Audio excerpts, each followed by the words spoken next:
Salut d'être avec nous autres. Merci. Bon, on commence en douceur. Oui. C'est la guerre des égaux. Daniel, est-ce qu'il faut automatiquement que les égaux soient en guerre pour qu'il y ait un ajustement de l'ego, justement? C'est beaucoup de justement. Non, mais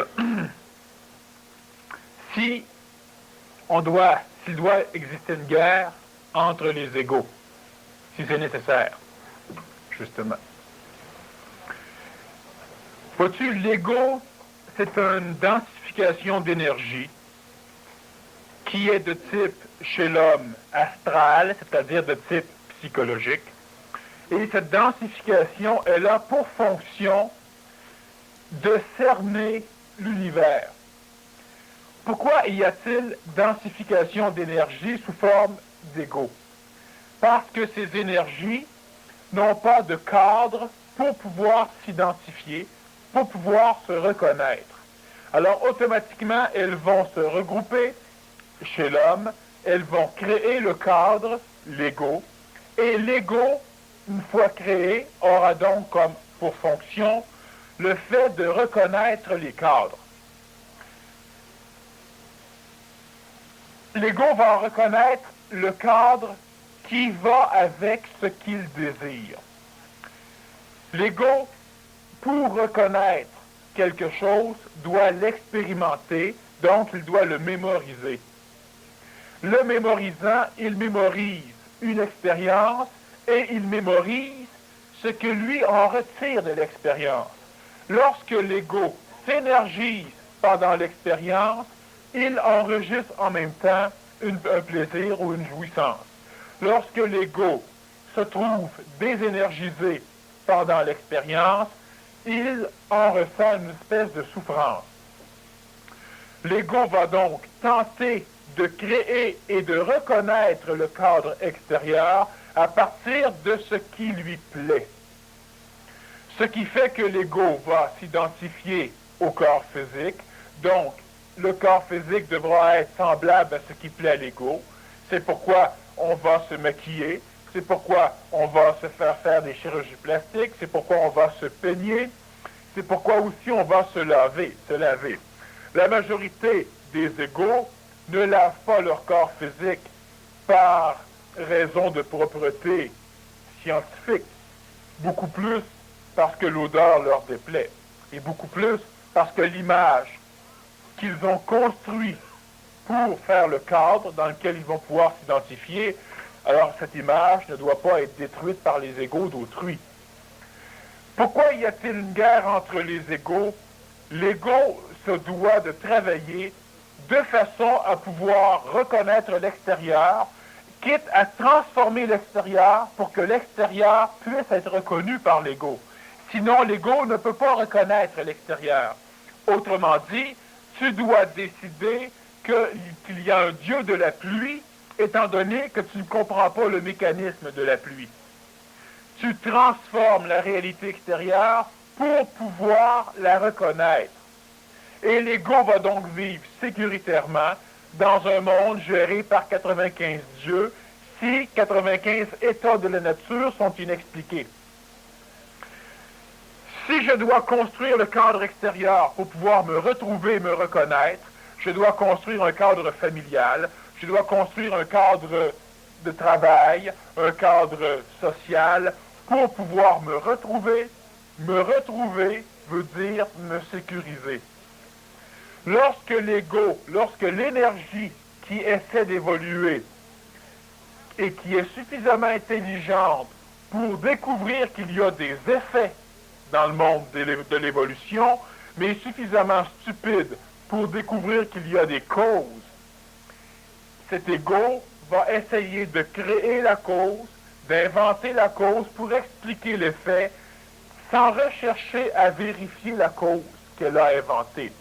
Et si l'ego a une explication à quelque chose, il est sécuritaire.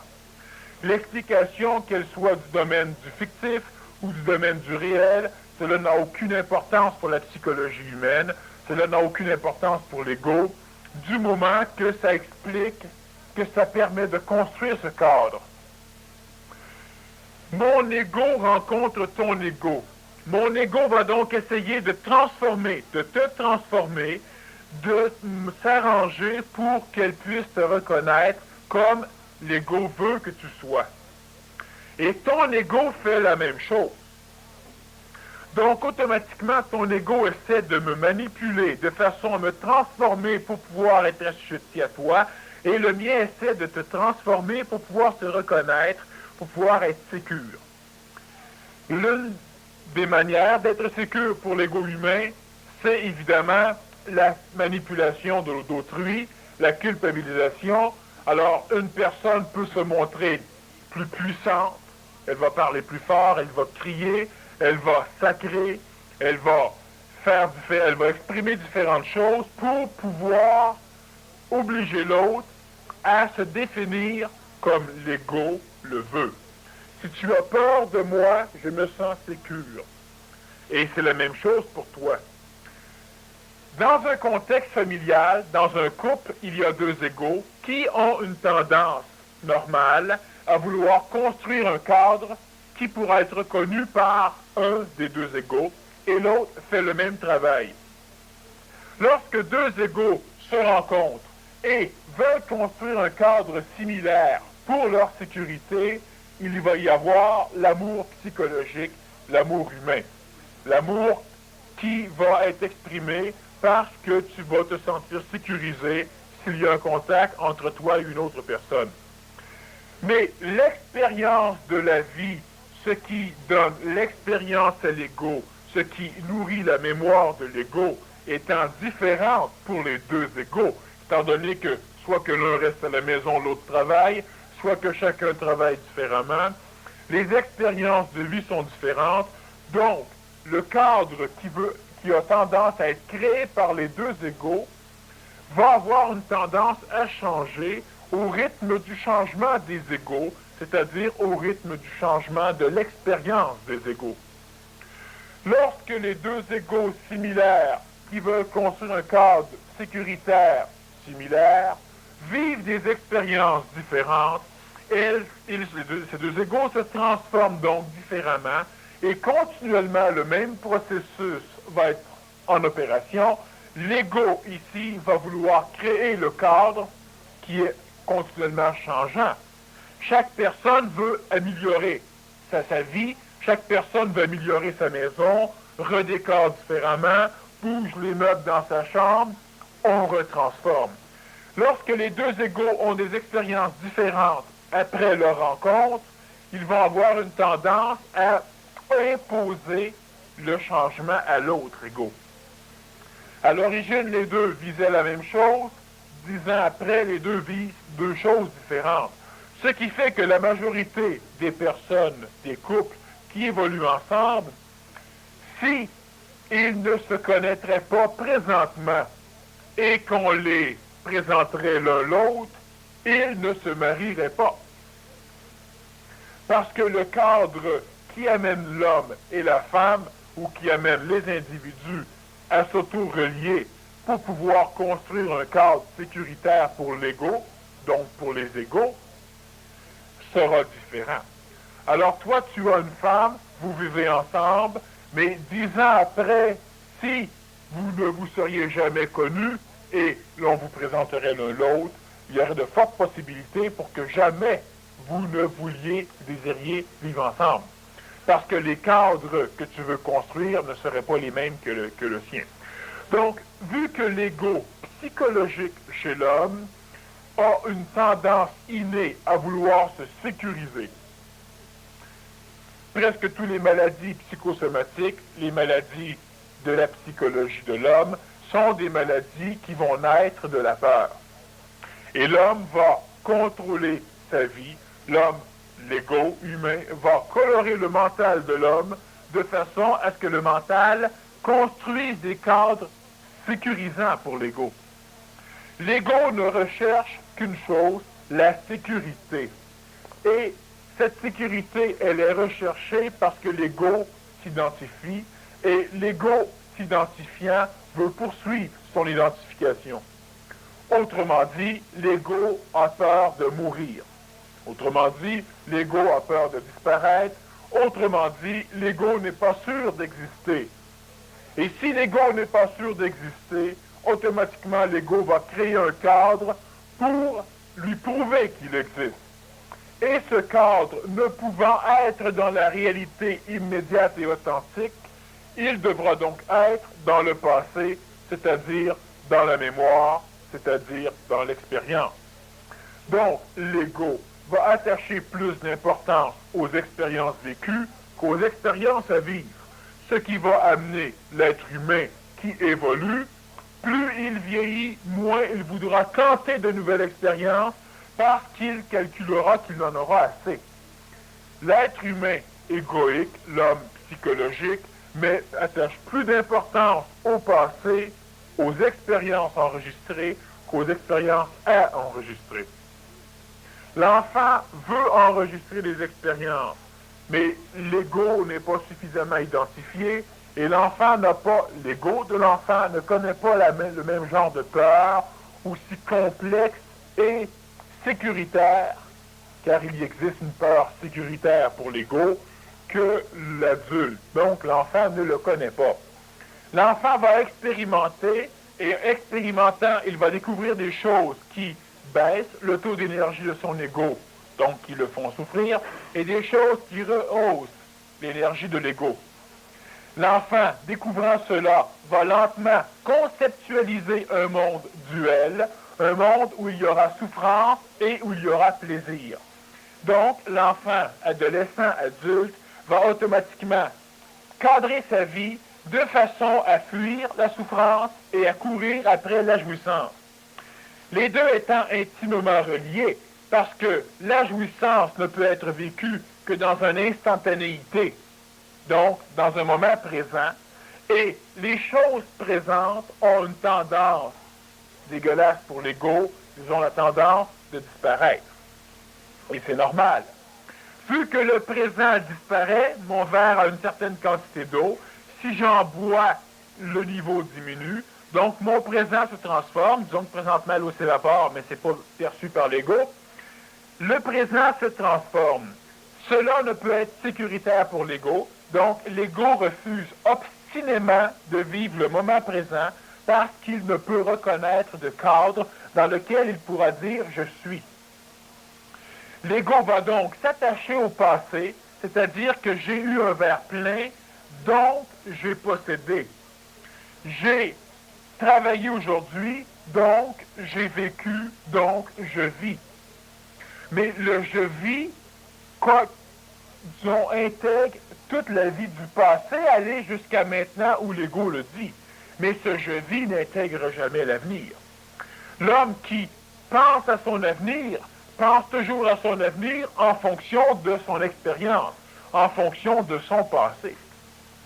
L'homme qui veut construire dans l'avenir ne construit pas d'une façon intelligente, mais il construit de façon à ce que cela lui plaise, de façon à le rassurer. Quand j'aurai tel âge, je dois avoir telle sécurité.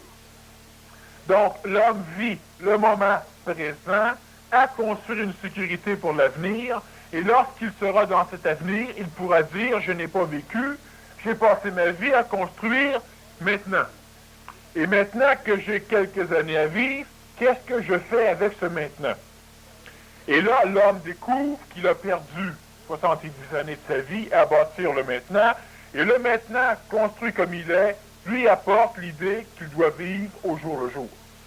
Donc, il a perdu encore une fois le passé. Et l'homme découvre cela toujours parce qu'il ne vit qu'en fonction de son passé. L'ego de l'homme, qui est l'homme, parce qu'on pense souvent que l'homme a un ego. Dans la réalité ésotérique, cela est vrai. Dans la réalité psychologique de l'homme, cela est faux. L'homme n'a pas d'ego. L'homme est l'ego. Dans la réalité vraie, il y a un ego psychologique dans l'homme, de même qu'il y a ou qu'il va y avoir un ego vital, un ego physique et un ego mental. Parce que la guerre des égos, elle va évidemment toucher deux égos séparés qui vont se rencontrer et qui vont essayer l'un l'autre de se manipuler. On appelle ça s'accorder. Et lorsque l'accord n'arrive pas suffisamment rapidement, ou lorsque l'accord demande trop de dons de la part de l'un ou de l'autre, l'accord vire en guerre d'ego. Les genres de guerre d'ego, il y a la guerre de l'ego mental qui va lutter contre l'ego psychologique de l'astral. Ça, c'est une guerre d'ego qui va naître chez les personnes qui se conscientisent surtout. Il n'y aura pas de guerre entre l'énergie supramentale et l'énergie mentale. Mais il y en aura une entre le mental et l'astral. Le mental voudra donc imposer son propre rythme, qui sera un rythme intelligent et logique, en accord avec les lois du plan matériel planétaire, et l'ego de l'astral luttera parce qu'il voudra toujours imposer son cadre fictif d'évolution, dans lequel on retrouve un Dieu bon qui va te servir, qui va te sauver, qui va venir punir tes ennemis, qui va te donner de l'abondance, qui va t'assurer ton pain quotidiennement. Un Dieu qui est ton esclave. L'ego peut se permettre ce luxe.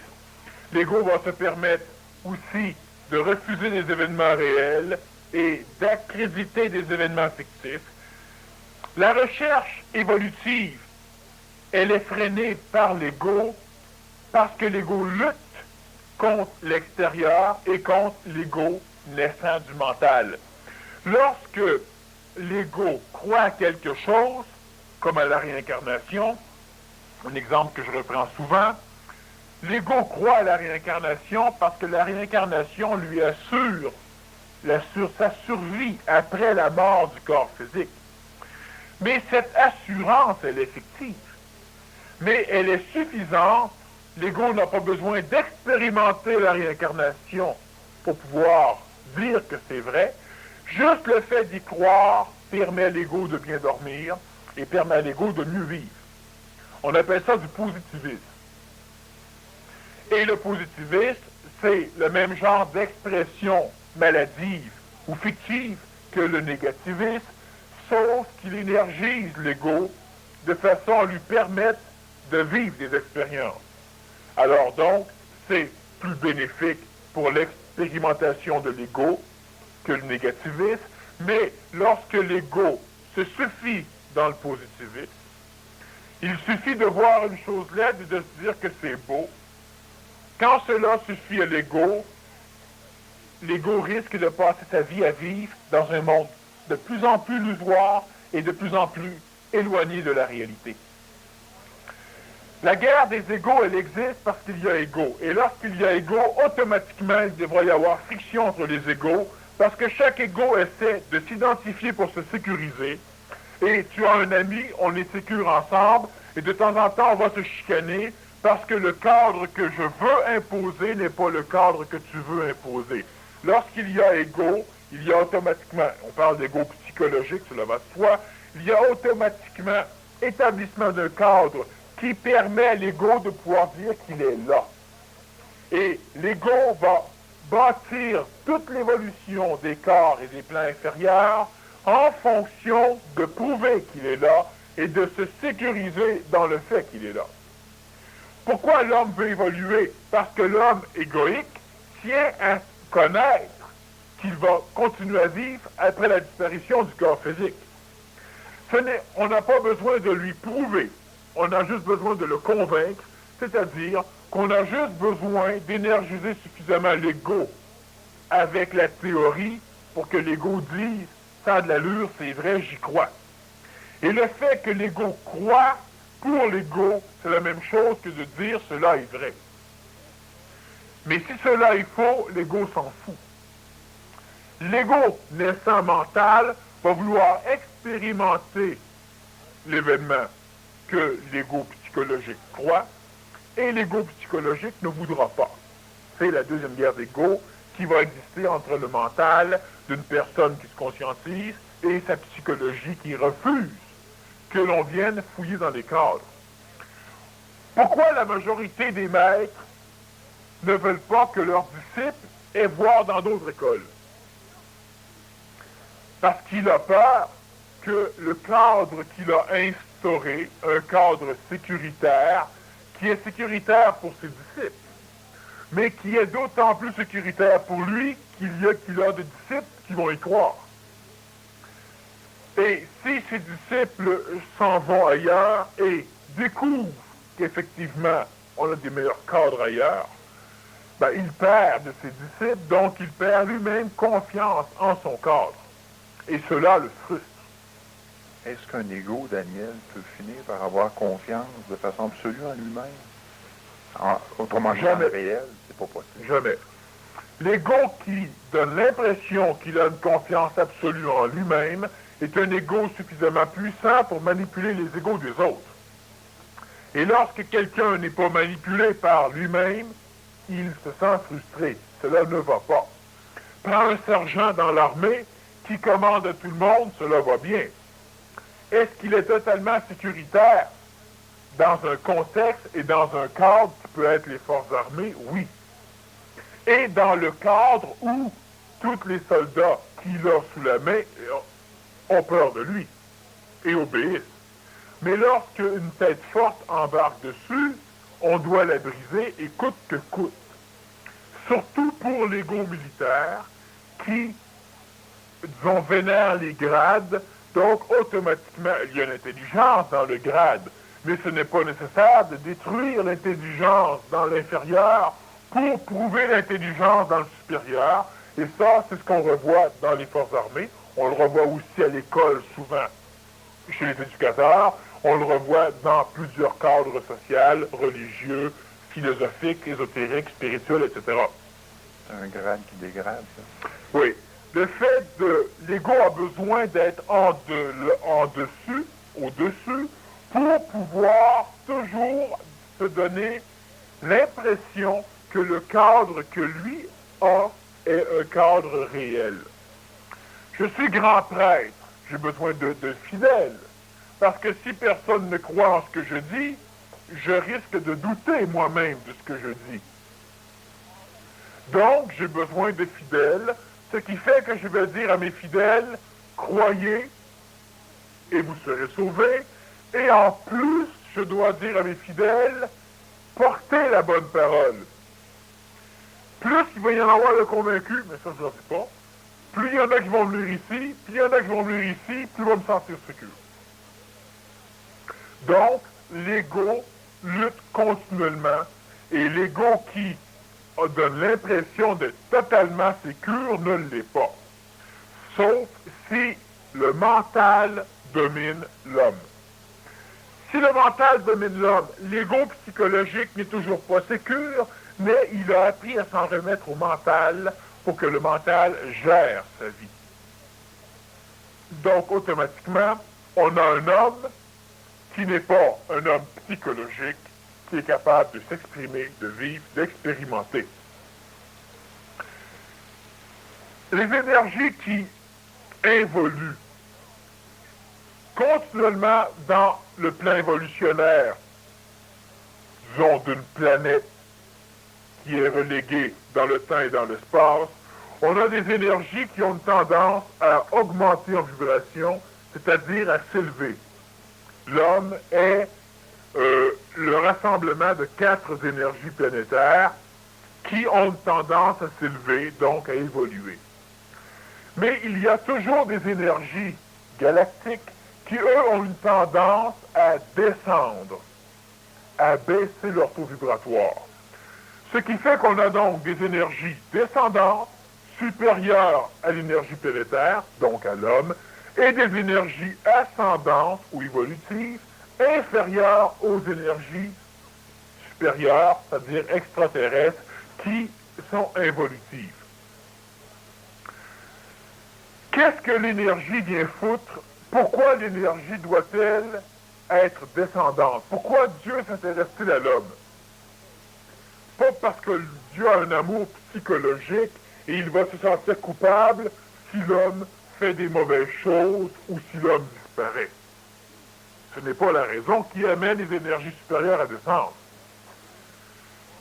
L'énergie, pour pouvoir se libérer du contexte du temps et de l'espace, c'est-à-dire l'énergie, pour pouvoir se libérer de l'évolution, elle doit expérimenter l'évolution. Tu ne peux contrôler une chose que tu ne connais pas parfaitement. Les énergies supérieures sont reliées, sont limitées, sont conservées dans un espace clos qui s'appelle le temps. Et lorsqu'il y a du temps, il y a de la matière. Parce que lorsqu'il y a du temps, la matière a le temps d'exister. Et lorsqu'il y a du temps, il y a automatiquement existence de quelque chose. Lorsqu'il y a du temps, il y a de l'espace, et lorsqu'il y a de l'espace, il y a du temps. Les deux sont la même chose, ils sont reliés, et ils ne peuvent vivre qu'ensemble. Lorsque l'énergie supérieure descend dans le plan planétaire, elle diminue son taux vibratoire. C'est-à-dire qu'elle se densifie. C'est-à-dire qu'elle rentre dans un endroit temporel où le temps est plus dense. Donc, elle ne peut pas passer aussi rapidement, ce qui fait qu'elle ralentit. La planète Terre est localisée dans une galaxie qui s'appelle la Voie lactée, et elle est localisée dans l'extérieur de la galaxie. Plus on se rapproche du centre, plus le temps est subtil. Et plus on s'éloigne de cette galaxie, plus le temps est dense. Les énergies qui viennent du centre de notre galaxie, de l'APEX, sont de plus en plus densifiées au fur et à mesure qu'elles s'éloignent du soleil central de notre galaxie. Ce qui arrive, c'est que sur la planète, l'expérience évolutive dans la matière permet aux énergies d'avoir des supports pour pouvoir expérimenter, ce qui va les pousser à augmenter leur taux vibratoire, autrement dit, à évoluer. La matière physique évoluant va être capable d'accepter une autre forme d'énergie, l'énergie vitale, qui, elle, à son tour, va accepter l'énergie astrale, qui va accepter l'énergie mentale, ce qui donne l'homme. L'homme est suffisamment construit pour accepter une descente d'énergie supramentale, donc extraplanétaire pour l'instant. Chaque énergie évoluant dans le temps et dans l'espace se doit de se transformer en matière pour pouvoir expérimenter la matière, pour pouvoir connaître la matière. Et une énergie qui connaît la matière connaît le temps relié à cette matière. Il connaît le temps qui oblige la densification de cette même énergie en matière, donc il peut la contrôler. Ce qui fait que quelle que soit l'énergie, elle doit être matérialisée, connaître l'expérience dans la matière pour pouvoir se dégager de la matière. Pourquoi le Nazaréen, que l'on appelle le Fils de Dieu, est-il venu dans la matière? Parce qu'il devait expérimenter la matière dans un corps matériel pour découvrir les mécanismes régissant la matière et le temps, pour pouvoir s'en libérer.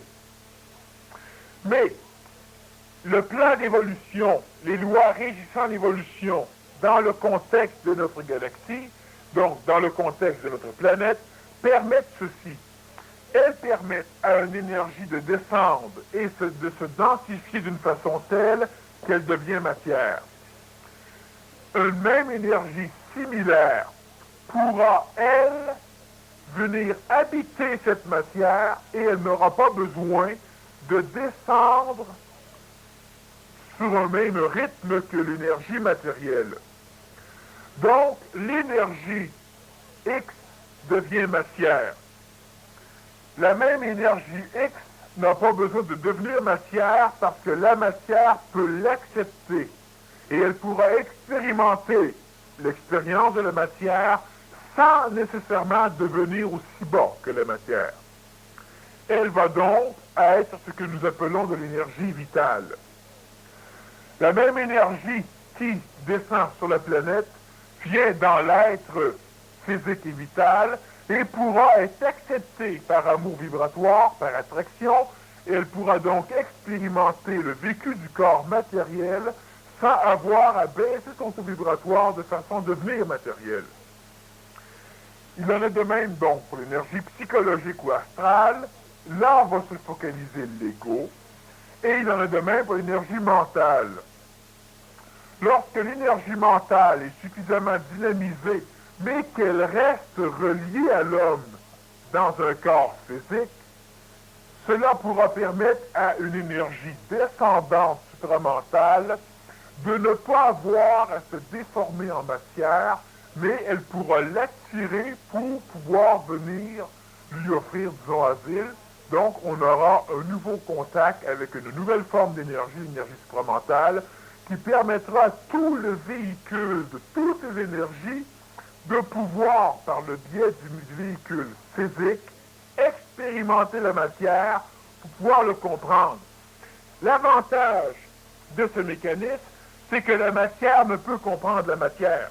Elle ne peut servir que de véhicule à une énergie qui pourra comprendre la matière. Et plus les véhicules sont capables d'être dynamisés l'un l'autre, plus on pourra recevoir une énergie supérieure qui pourra permettre au véhicule inférieur de comprendre ce qu'il fait, ce qui se passe. C'est ce qui est le cas pour l'homme. L'homme a un mental qui lui permet de comprendre son corps physique, son corps vital, sa psychologie. Le mental n'est pas suffisamment énergisé, mais on en arrive là prochainement, pour la majorité des personnes habitant le continent nord-américain, entre autres. L'ego va exister dans le mental, mais l'ego existe surtout, présentement, dans l'astral. L'ego doit bâtir un cadre sécuritaire, et ce cadre sécuritaire l'oblige continuellement à entrer en guerre contre les autres égos qui veulent détruire son cadre pour imposer le leur de façon à se sécuriser. Pourquoi les parents éduquent-ils leurs enfants de façon à conserver l'enfant chez eux? C'est qu'ils bâtissent un cadre qui s'appelle la famille, et on tient à conserver le cadre familial parce que cela est sécuritaire pour les parents. Et si les enfants se sentent sécuritaires dans le même cadre que les parents, c'est un disciple. Donc le maître, le parent, se sent d'autant sécuritaire. Et lorsque l'enfant veut sortir du cadre de la sécurité familiale, l'ego des parents en prend une claque parce qu'automatiquement, il doit remettre en question le cadre qui le sécurise, donc sa sécurité. Ton enfant n'expérimentera pas les mêmes choses que toi. Il ne voudra pas devenir prêtre. Il voudra devenir punk. Il ne voudra pas devenir médecin. Il voudra devenir chômeur. Il ne voudra pas devenir professeur. Il voudra devenir musicien. Il n'y a pas d'emploi là-dedans, il n'y a pas plus dans l'autre, cette réponse. Alors, ce qui fait que le cadre qui normalement régit sa sécurité égoïque est continuellement lacéré par l'extérieur et dans un cadre familial par les enfants, qui, eux, ont leur propre ego, donc ils voudront imposer aux parents le cadre familial qui leur plaît. Et cela est totalement normal. L'enfant voudra imposer aux parents tel genre de musique, tel genre d'amis, tel genre de cigarettes, tel genre de boisson, tel genre d'études, tel genre de mécanisme familial, et les parents devront être éduqués par les enfants ou ils devront lutter contre les enfants. Alors, veut pas, plus il y a d'expérience dans l'astral planétaire, plus il y a de possibilités de créer des égos forts dans l'individu. Parce que l'astral planétaire vient nourrir l'ego de l'individu. Donc, plus nous évoluons, plus les enfants vont se rebeller contre ce qui est déjà existant. Il fut une époque où vous êtes rébellés, mais très silencieusement et jamais autant. Mais plus on avance, dans mon temps, je ne faisais pas, mais dans ton temps, tu ne pouvais pas faire. Mais si dans ton temps, tu serais né présentement, tu ferais la même chose. Même si l'ego va dire non, l'ego ne le fait pas, mais c'est oui. Présentement, l'ego a un cadre qui est créé par l'astral planétaire de l'époque où il est venu au monde, et évidemment de son schéma d'évolution, donc de l'astral qui existait lors de son évolution, et cet ego adulte a créé un cadre qui lui plaît. Et automatiquement, lorsque deux êtres humains s'approchent, on ne peut pas faire autrement que de s'attendre à avoir des étincelles. Tant que le cadre sécuritaire égoïque sera le même, ce sera une parfaite entente, un amour total. Lorsque le cadre commence à changer parce que chacun des égaux expérimente à sa manière, les étincelles commencent. Au début, ce sont de petites frictions. Lentement, les frictions grossissent, la chaleur commence à apparaître jusqu'à temps que le feu prenne, quand ça n'explose pas. Bon. Alors, la guerre des égaux existe continuellement parce que le cadre de l'ego, cadre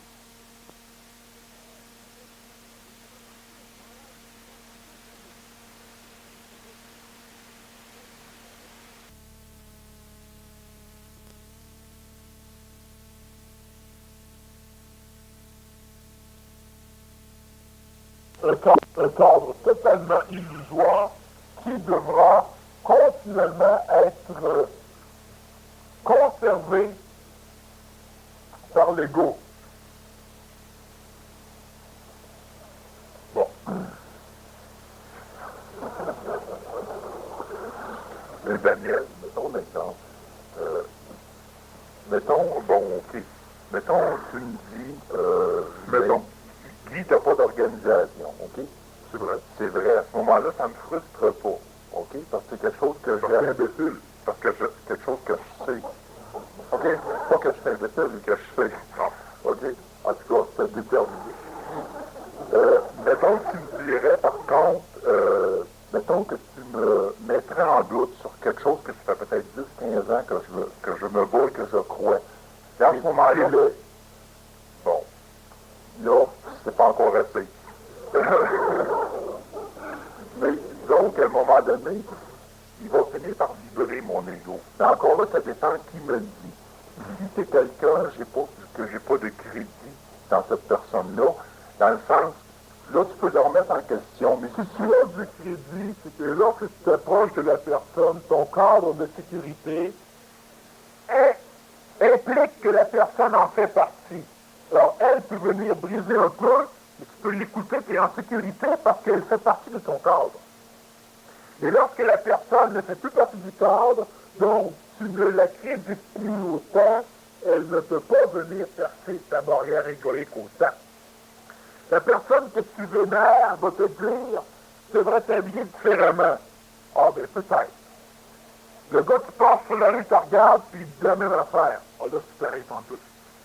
Parce qu'il y en a un qui fait partie de ton cadre sécuritaire, tu l'écoutes comme l'enfant, longtemps, va accepter dans son cadre sécuritaire ses parents. Jusqu'au jour où il voudra s'impliquer un peu plus, et le parent va refuser, donc, refusant, lentement, le parent va être exclu du cadre sécuritaire. Au moment donné, quand le parent va vouloir parler, l'enfant ne pourra pas l'écouter. C'est un conflit de génération, mais c'est un conflit d'ego.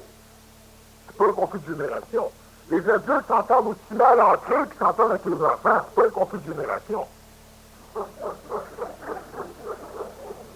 Ouais, c'est ça qui fait qu'à ce moment-là, si la personne est, comme on vient d'expliquer, est en confiance, si tu crois dans son crédit, à ce moment-là, tu vas l'introduire, tu vas le rentrer en dedans. Sinon, tu vas le retourner contre l'autre ego. Hein? C'est le processus. Oui. Être dans l'énergie d'un autre, c'est accréditer l'autre. Donc, l'autre, son énergie, vient énergiser notre cadre égoïque de sécurité.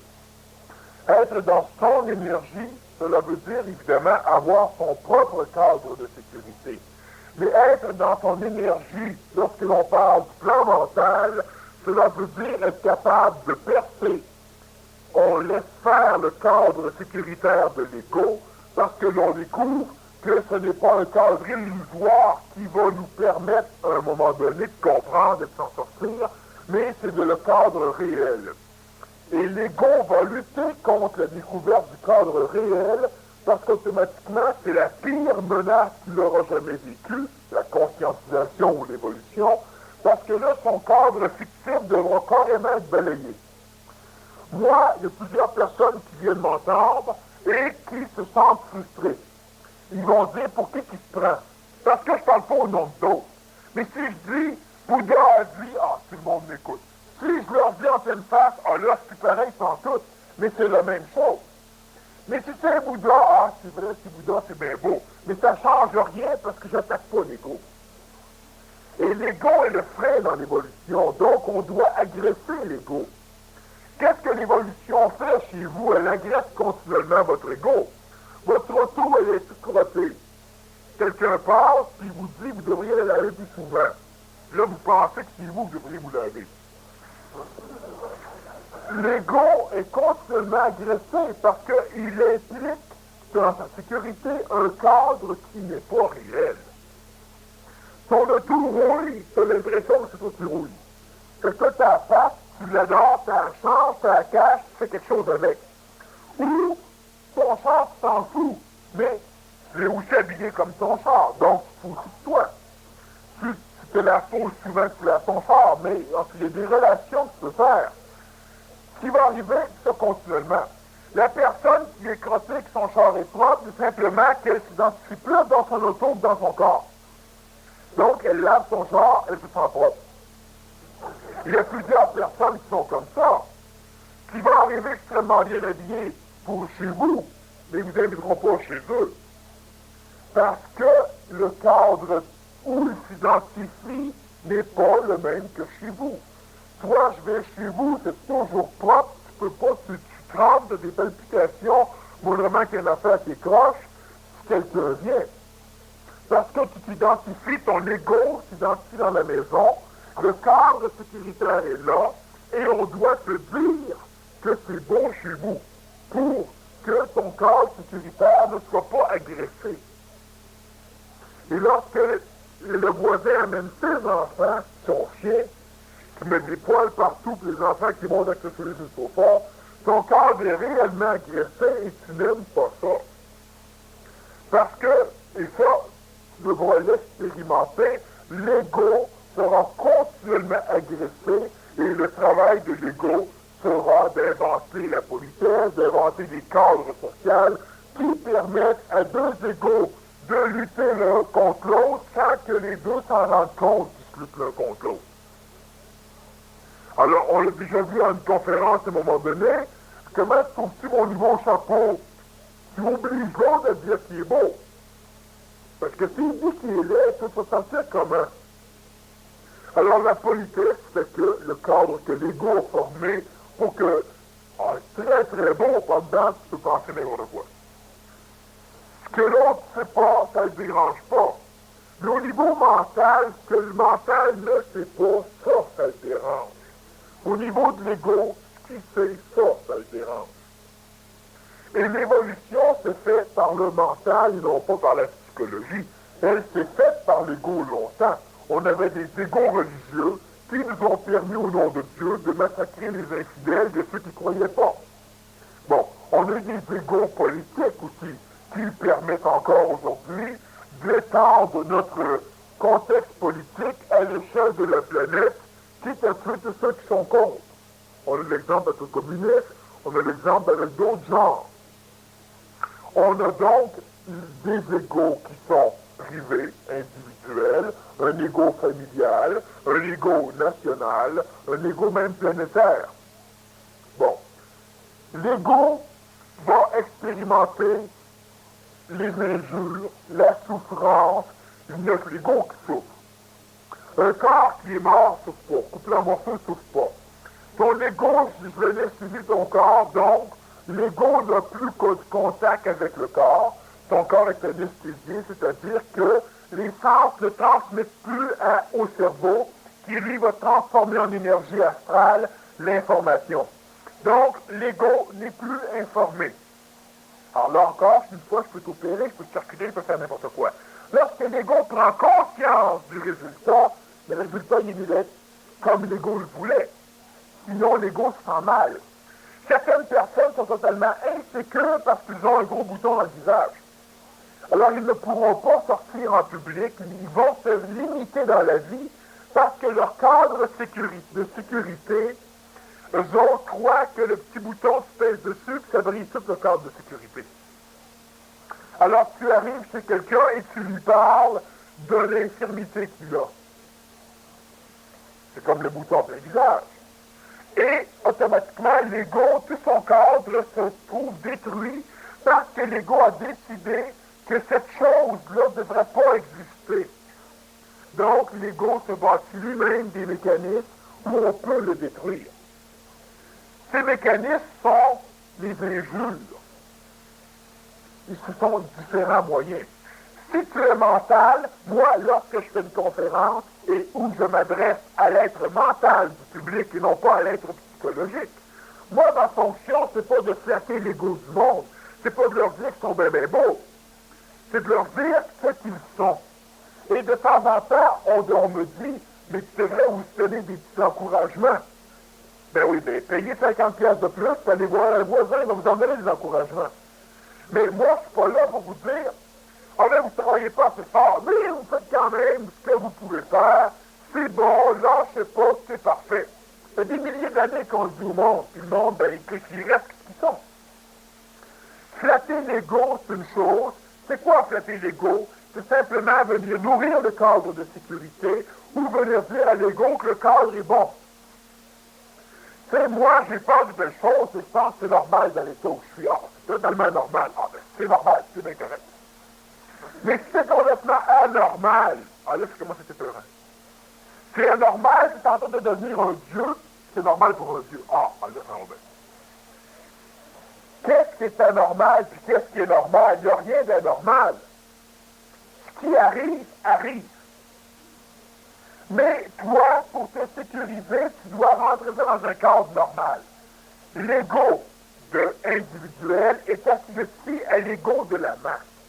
Donc, la masse manipule chaque ego. On part une nouvelle mode, tout le monde embarque. On dit que telle chose était normale, tout le monde essaie de le cacher. Pendant longtemps, moi, j'ai enseigné le judo au moment donné des enfants. Et puis là, j'ai une petite fille d'à peu près 14 ans qui vient me voir un soir, puis elle n'avait pas son kimono. Je lui demande pourquoi qu'elle ne pratique pas. Elle me répond, je suis malade.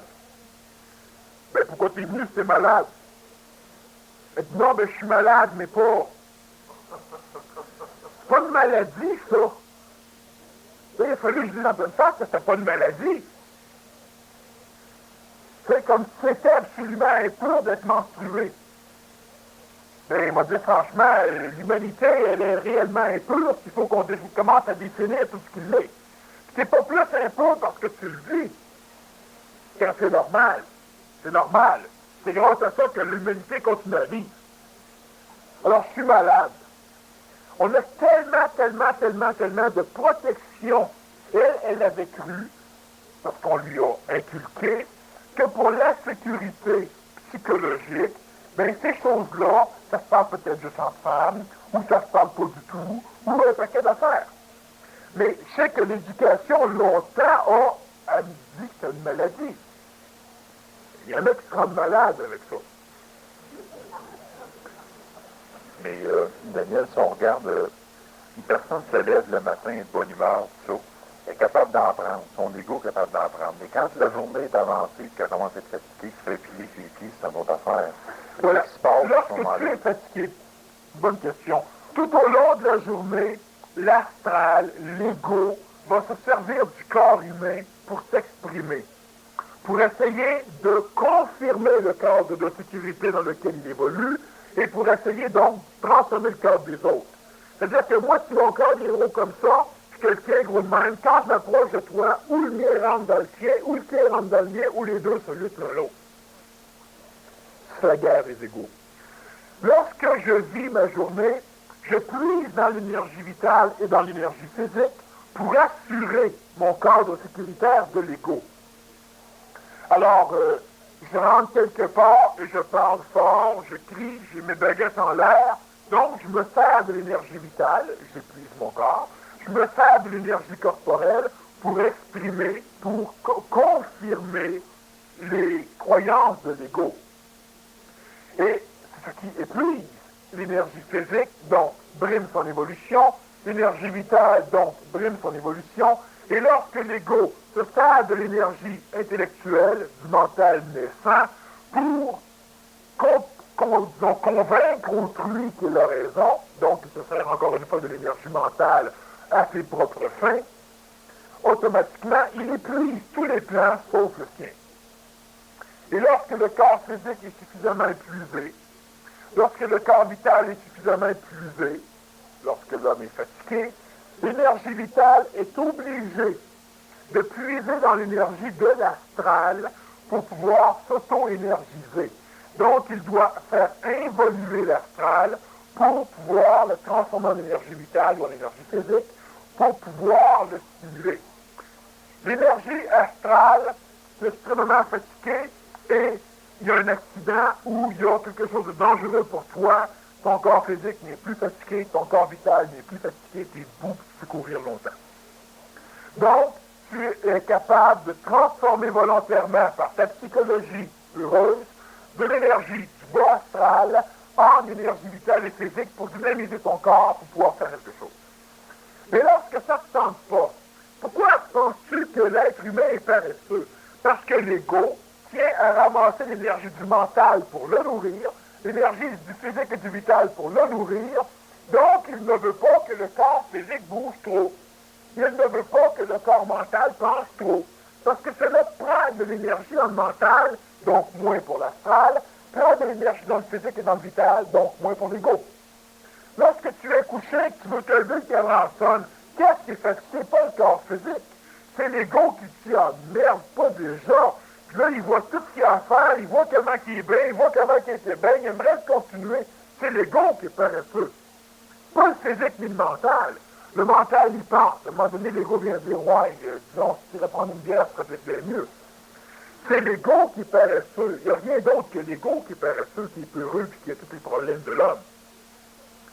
Tu es fatigué, donc automatiquement, l'ego va bien, et tout d'un coup, ton corps physique commence à puiser dans l'ego, dans l'astral, pour se dynamiser. C'est trop calme, il fallait te coucher. Fait qu'il puise dedans. Là, quelqu'un rentre, agresse l'ego.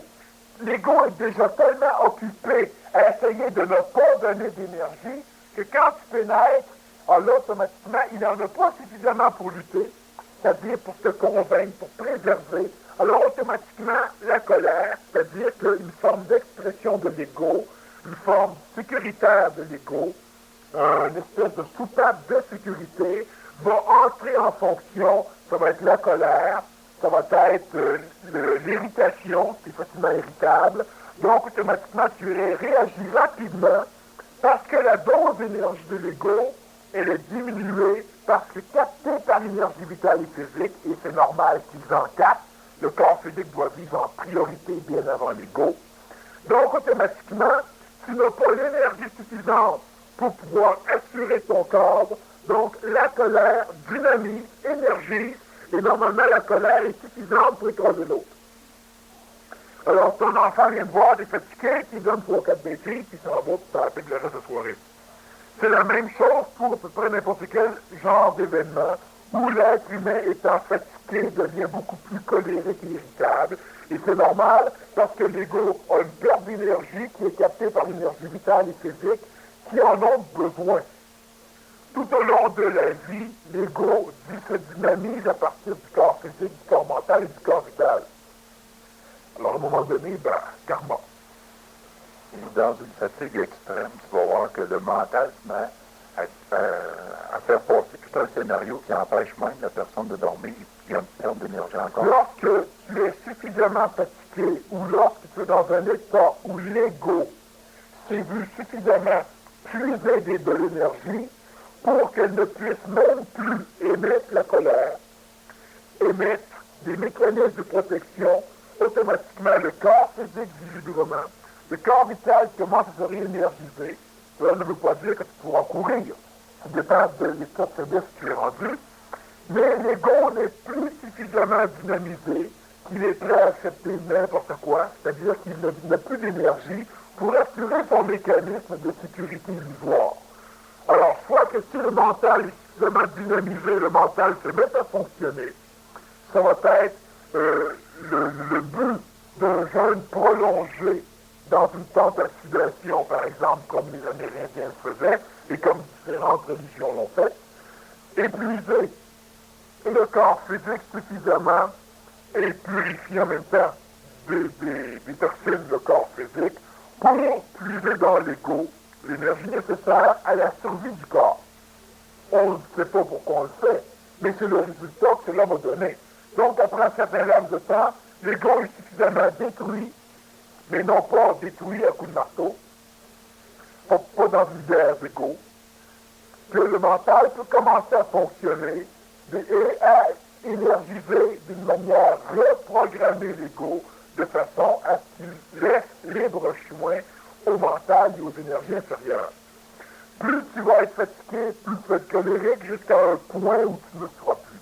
Maintenant, il faut faire attention, on a des mécanismes qui permettent à l'homme d'aller chercher dans l'extérieur des phénomènes qui vont être capables d'obliger le système endocrinien à donner, à sécréter dans le vital des substances, des hormones, pour nourrir le corps physique de façon à le dynamiser, sans que le corps physique, s'il est dynamisé, n'aura plus besoin, lui, d'aller chercher de l'énergie dans l'ego, dans l'astral.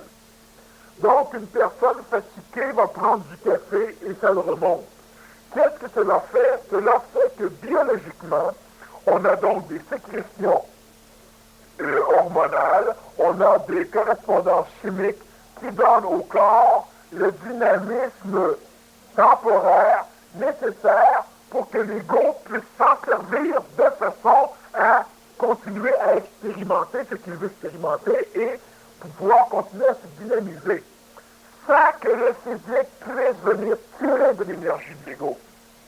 Alors, c'est fatigué, cette année, un peu là, je suis colérique, je vais prendre un bon café, ça m'a replacé. Qu'est-ce que ça replace? Ça fait replacer le corps. Donc, le corps ne peut plus puiser dans l'astral. Donc, le corps ne peut plus, disons, énergiser l'ego. Et l'ego se sent mieux. Une cigarette va donner le même genre de phénomène, sauf que la cigarette, elle a aussi un processus qui est cérébral, qui est différent. Donc, automatiquement, plus l'être est fatigué, plus cela est évolutif s'il est dans un cadre évolutif intelligent. Cela va faire en sorte qu'on va épuiser dans l'ego, dans l'astral. Donc, lentement, l'ego va devoir nourrir son astral, son cadre de sécurité pour pouvoir sentir qu'il existe, et lentement, le mental peut finir par embarquer. C'est pour ça que certaines thérapies vont obliger la personne à ne pas dormir de la fin de semaine pour se rendre au paroxysme. Exactement. Pour briser l'ego, si on prend par exemple l'ego au niveau d'un camp de concentration ou d'une torture, pour briser l'ego, on va l'empêcher de dormir, ce qui va épuiser lentement toutes les ressources de l'énergie astrale, donc on détruit l'homme. C'est-à-dire qu'on détruit son ego, on détruit l'identification qu'il a lui-même. Et lorsque l'astral va recommencer à se réénergiser, on peut rééduquer, comme l'enfant, l'être pour le reprogrammer. Donc, on lui a fait un lavage de cerveau, et maintenant, il est un ego typique de ce qu'on voulait, et il est prêt à fonctionner. Le corps physique ne souffre presque pas de ces phénomènes. S'il a la nourriture chimique nécessaire, la nourriture vitale, il va la prendre dans l'ego. Par contre, l'ego est détruit. Et ce n'est pas une méthode de conscientisation correcte. Alors, je préfère préciser, que certaines personnes pourraient commencer à essayer justement de détruire leur ego de cette façon.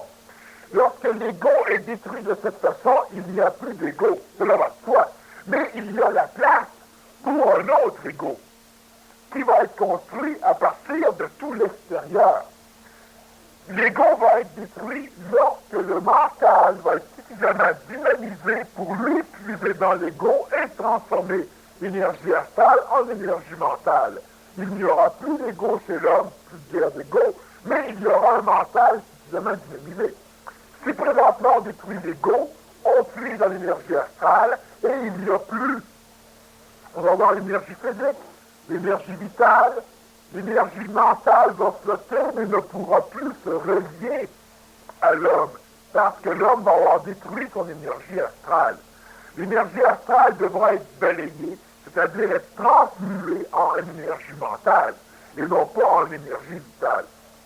Donc, un lavement de cerveau ou encore un jeûne prolongé peut permettre certaines choses lorsque le mental est suffisamment dynamisé pour en bénéficier.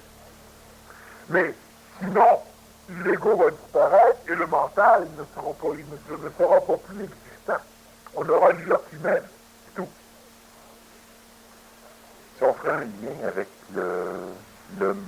l'ego et la réalité, c'est que la semaine passée, moi, il y a quelque chose qui m'a impressionné, ce verre-là, quand il a décortiqué le mouvement.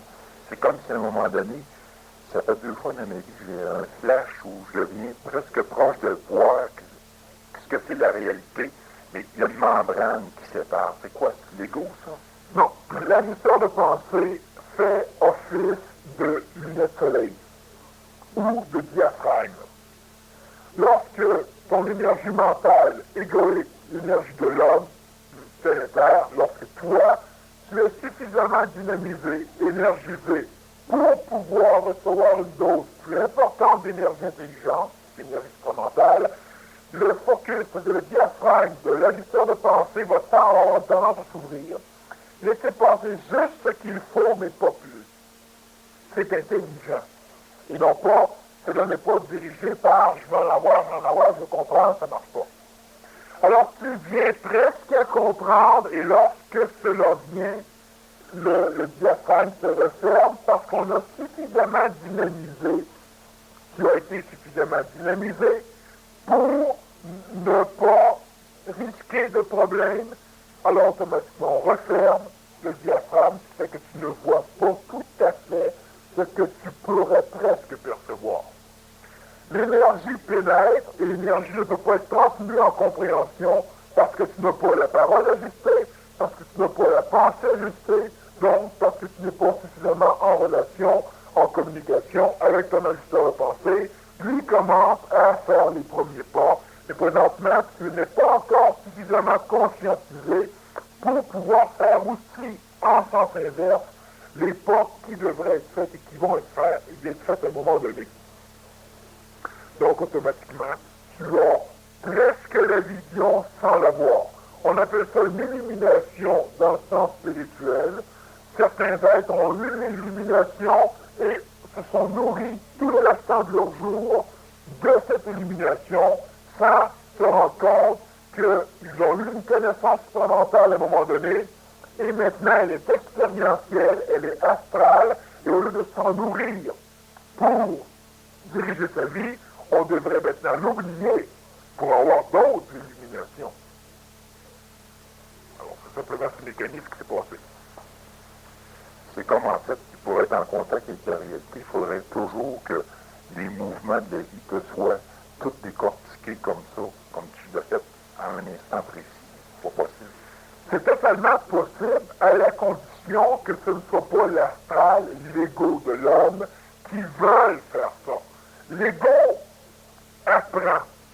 La psychologie mémorielle de l'homme apprend et enregistre. Ce que nous disons ce soir est enregistré. L'énergie peut transformer légèrement la compréhension mentale, mais de toute façon, c'est enregistré dans le contexte mémoriel, dans la mémoire, donc cela va nourrir l'ego, nourrir les mémoires volatiles de l'ego, c'est-à-dire nourrir l'âme. Et lorsque cette âme, elle est nourrie, elle essaie continuellement de vivre ce qu'elle a appris. Alors, si je dis un jour, tu réfléchiras d'une façon mentale, totalement conséquentielle, et tu ne souffriras plus. Cela est vrai pour l'énergie mentale.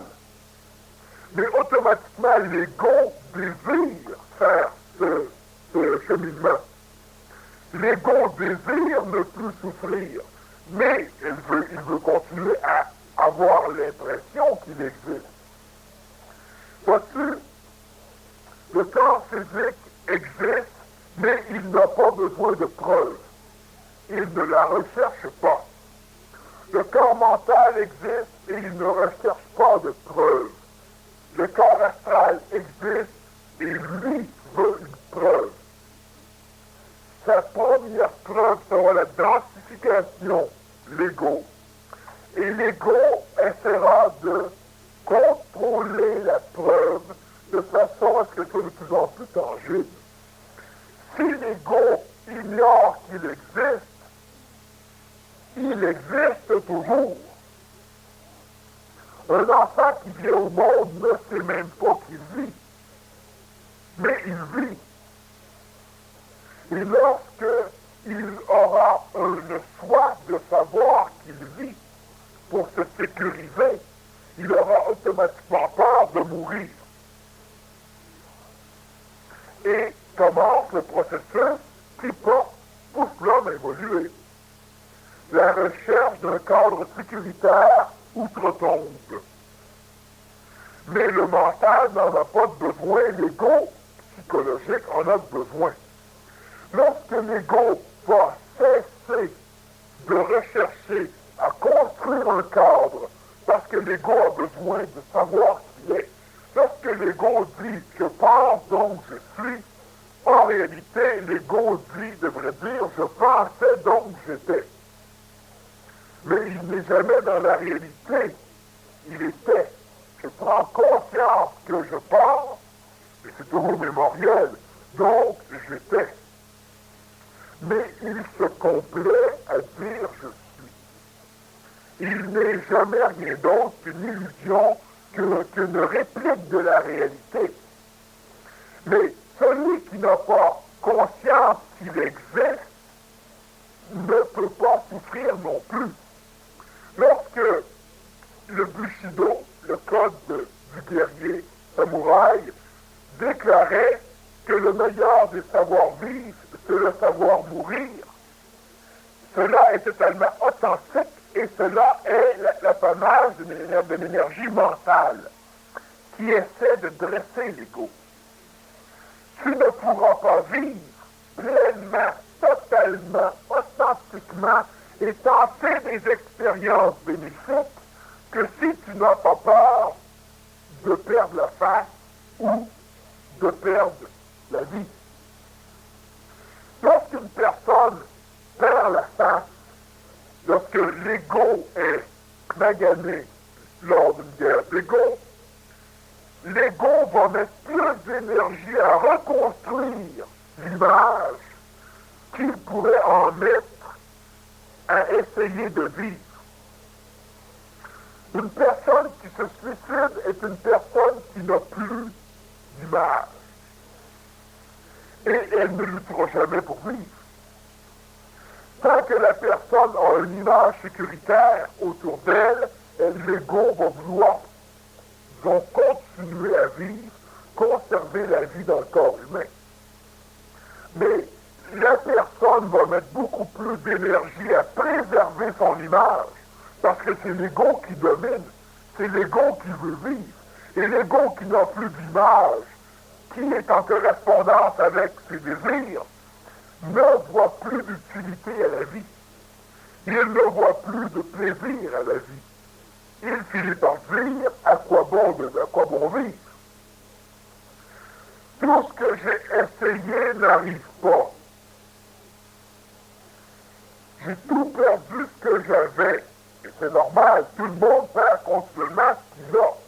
Mais la personne adapte son schéma de sécurité aux pertes des choses, donc elle s'adapte. Et la personne qui n'adapte pas son schéma de sécurité vit la même chose. Elle perd continuellement tout ce qu'elle a. Mais elle n'a pas voulu adapter son cadre sécuritaire, donc elle n'a plus la possibilité de vérifier qu'elle existe. Alors si j'existe plus, à quoi bon exister? D'où suicide, d'où mortalité, d'où laisser mourir sans nécessairement se suicider. Mais on a un problème. L'ego est capable de mettre des énergies jusqu'à créer des guerres, à massacrer. Mais il n'est pas capable de mettre de l'énergie pour protéger la vie, si le cadre est détruit.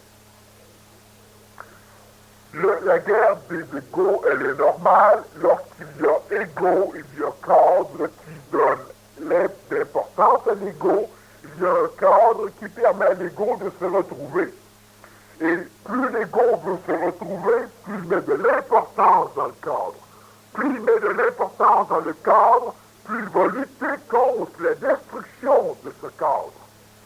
Et l'importance mise dans un cadre finit par créer la foi. Qu'est-ce que c'est la foi? C'est une croyance non mentale, totalement illusoire et psychologique dans la sécurité d'un concept. Je ne veux même pas expérimenter de peur que ce soit faux. Je préfère vivre comme ça, je suis bien. Avant que je découvre, j'étais bien. Maintenant, je commence à voir des choses, de plus en plus mal. Mais c'est l'ego et c'est normal. Mais à un moment donné, ça sera vachement mieux. Les samouraïs-là, Daniel, qui se rendaient très proches de l'instantanéité, puis qui n'avaient pas peur de la mort, ou les maîtres zen, comment c'est ça qu'ils n'étaient pas aidés par les énergies supramentales, puisqu'ils étaient si proches? Les maîtres zen sont en relation avec l'énergie supramentale, et la majorité des samouraïs étaient manipulés par un astral national, un astral, disons, spirituel, le code du guerrier, qui avait été implanté au Japon par une intelligence, donc par une énergie supramentale, qui avait régi la vie. L'homme est sur la Terre pour expérimenter. On a des expériences sur différents continents. On a des énergies telluriques différentes sur les continents, des arbres différents, des nourritures différentes, des minéraux différents, des ressources différentes et des hommes différents. Et dans ce contexte-là, ça a été, disons, une première expérimentation ou expression matérielle de l'énergie supramentale.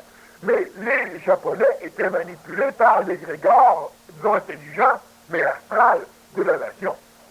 Et on avait les samouraïs et on avait les paysans. Seul le samouraï peut se faire ce coucou, ou harakiri. Seul le samouraï pouvait faire différentes choses. Donc on n'a pas le temps de poursuivre là-dessus, on pourra peut-être revenir à la deuxième partie, mais c'était pas supramental. Merci Daniel. Fait que tous ceux qui ont des questions, là, vous servez des petits papiers bleus, on va les ramasser après. Juste prendre quelques moments de votre attention avant de passer à la pause.